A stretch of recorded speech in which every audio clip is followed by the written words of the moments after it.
Hi, are you struggling with Leetcode problem 7? I'm here to help. I too have struggled with Leetcode problem 7, and it's caused my family significant distress. Given a signed 32-bit integer, x, return x with its digits reversed. If reversing x causes the value to go outside the signed 32-bit integer range, then return 0. Okay, so it seems simple enough. We're just going to have to reverse an integer, but the catch is it can't exceed this range. So there's actually two really great solutions for this. Now, one of the solutions, which we're going to be going over today, involves using other methods. Not only do I think this is okay, but I think it'll show a bit more of a clever solution, and not just that, it's a lot simpler of a solution and it's gonna have less lines of code. Nonetheless, in the future, we could still go over the other solution, which is gonna involve using CMod. For now though, let's go over a solution that I think is definitely ideal for this. So, the solution I'll present to you guys is only going to work if it's positive. But don't worry. There's an easy way we can make this work with a negative, and that's simply by altering how we return this. Hypothetically, let's say it is negative, we still want it to work. The first thing we'll check for right off the bat is if it's negative. So we could do this by just writing if x is less than 0. If this is hypothetically the case, then what we're going to return is -1 times our reverse function, and we're not just going to pass in x, we're actually going to pass in -x, and that's because if we're given, say, -321, when we try to pass in that -321, it's going to be -321, which obviously is +321. So we're able to call our function with the positive value of whatever we're given, and then finally at the end we're going to return whatever that positive outcome is, -1, making it again negative. So a bit of a clever solution, and I think your interviewer will probably like that, if anything. So now we need to actually create the solution that would work with the positive integer, and it starts with that integer. You see, we're not actually going to keep this as an integer, we're going to change it to a string. And there's a very easy way we could go about doing that. So we'll create a variable, call it reversed, and that is simply going to be x. First, we're going to change it to a string. So let's say it is an integer of 123. We're going to make that now a string of 123. And after this, we're going to want to split it up. And the reason we're going to split it is because we want to be able to reverse it now. So we're going to call that reverse. And now once it is finally reversed, all we have to do is again join it. So now it is once again a string. Now I know what you're thinking. Well, this could be problematic because it's a string now, but don't worry.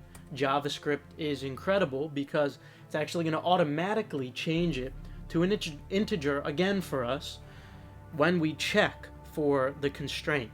So obviously we see that the constraint is that it can't exceed that 32-bit integer range. So we're going to have to check if hypothetically reversed is greater than 2 to the power of 31 minus 1. In that case, we do return 0, as they're telling us to do so. They want us to return 0 if it exceeds that. Now, because we're using an operator in this if statement, this reversed is going to automatically change to an integer, so it just makes it that much easier for us. And if it is hypothetically not, so else, if it is actually not greater than that maximum limit, because again we're working with the positive numbers, then you could return that value completely fine without any issues. So let's give it a run, see if everything works out, assuming I made no issues. Okay, so it ends up working out just fine. Okay, now hypothetically speaking, let's say your interviewer is a And now he's saying you can't use the reverse built-in function. That's cheating. I want to see you do it again with some of your own creative solution. Okay, no problem. I'm going to show you guys how you could do that too. Okay, so we'll start off by first creating a variable, and we're going to use the same name. We'll call it reversed, but this time we're going to keep it as an integer. So we're going to set it at 0 to start, and we're going to be gradually adding to this reversed value as we go through this. Okay, so now next we're going to use the same trick that we used from the prior version of the solution for this problem I gave you, which is so we don't have to deal with the negatives, because that's no fun. It's going to make your code look really sloppy and ugly if you end up deciding you want to work with the negatives when you really don't have to do that. So instead, we'll use that same trick to work with the negatives. So if hypothetically, let's say x is less than 0, aka if it's negative, then you would just return -1 times the reverse function. And remember, it has to be negative x that we're passing in. Because remember, if hypothetically it's less than 0, it's getting caught by this if statement. That means it's negative. So then when we pass it in, it's going to be changed to positive. Because let's say it's -123. You pass it in with that negative sign, -123. Now you're working with a positive. But don't worry, at the very end, you're returning that positive outcome times -1. So it's still going to be negative. Okay, so now we have that trick in. This way, we only have to worry about working with positives again. So now, what we're going to have to do is create a while loop to go through this entire thing while x is still greater than 0. So while x is greater than 0, what we're going to be doing is taking values from x and putting them into reversed.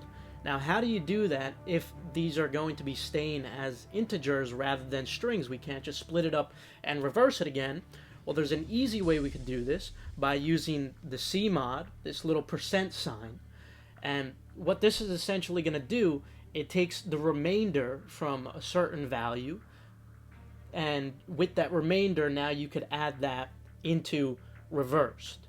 So hypothetically, let's say it's 123, we do cmod 10. What's the remainder of this?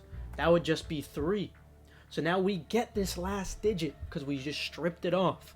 And now what we're going to do with that 3, we're going to add it into reversed. But that's not the only thing we're going to do to reversed as we go through this while loop, and I'll show you that shortly. First thing to understand, though, is that you're using this cmod operator to take this last digit. That's what's important. So let's create a variable. We'll call it last, okay?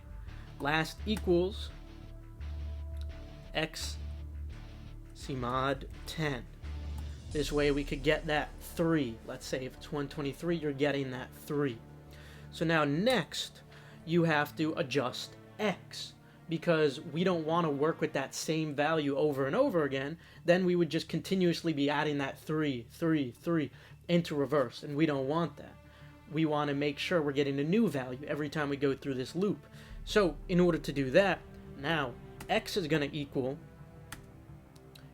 x divided by 10. And what this is going to do, it's going to chop off that extra variable. But if it's, say, 123, in JavaScript at least, it's going to try to give you some decimal value. So there's an easy fix for that. You can just do parse int, and this way, it's just going to get you the integer value. Okay, so evidently I f***ed up somewhere. So it would be 12, you know, if you're doing 123 divided by 10 and you want the integer, it's going to forget about that 3, and it's just going to give you back that 12. So next time around, you're just going to be working with only that 12, okay? Hopefully that's clear. And now, remember, I told you we're going to be doing something additional to reversed. We're not just adding in that last value. So now reversed is going to equal reversed reverse times 10. We're going to have to multiply reverse by 10 every time, because remember, every time we want to add a new digit to it, we have to shift where the decimal is going to be. And we could easily do that by multiplying it by 10. And then, of course, don't forget to add in that last variable. So, for example, let's say reverse, it's starting off at 0. You're doing 0 times 10. You still get your 0, but then you add in your 3, and now you have the new value of 3. So then next time around, it's 3 times 10.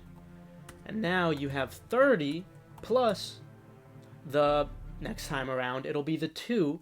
So now you get 32.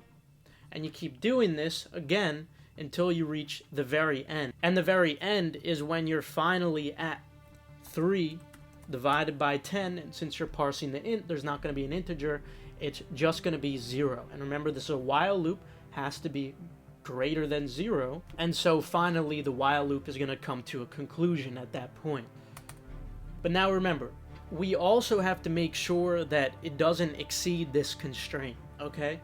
And I've seen some people try to write out what this number is, or even just try to memorize what the last digit of it is, and you could come up with some creative solution for that. You don't need to do any of that. That's not necessary. All you have to do is write out the math for it. So if now your reversed value happens to be greater than 2 to the power of 31 minus 1, in that case, then yes, you would return 0. Okay? And remember, we're only working with positives now because of that trick I showed you, so we don't have to worry about the negative side of this. So now that you have this all set up already, now all you have to do is return reversed, because that is assuming the reversed is not going to exceed that amount. And again, we don't have to worry about the negatives because of that little trick we implemented at the very beginning. And so now when we go through it with a negative, it's going to change it to a positive. We do the whole thing with the positive. We return that positive, and then boom, -1 times that positive. Get it's already going to be negative now. So problem solved, and your code looks really clean on top of it. It's not going to look like a big mess. All right, so if you enjoyed, you feel free to leave a like, maybe subscribe. Okay, so evidently I f***ed up somewhere. Obviously, spelling mistake, foolish of me. So I'm going to correct that real quick. Now I'm going to try to submit it. Let's see. Okay, so it was accepted. Sorry about that.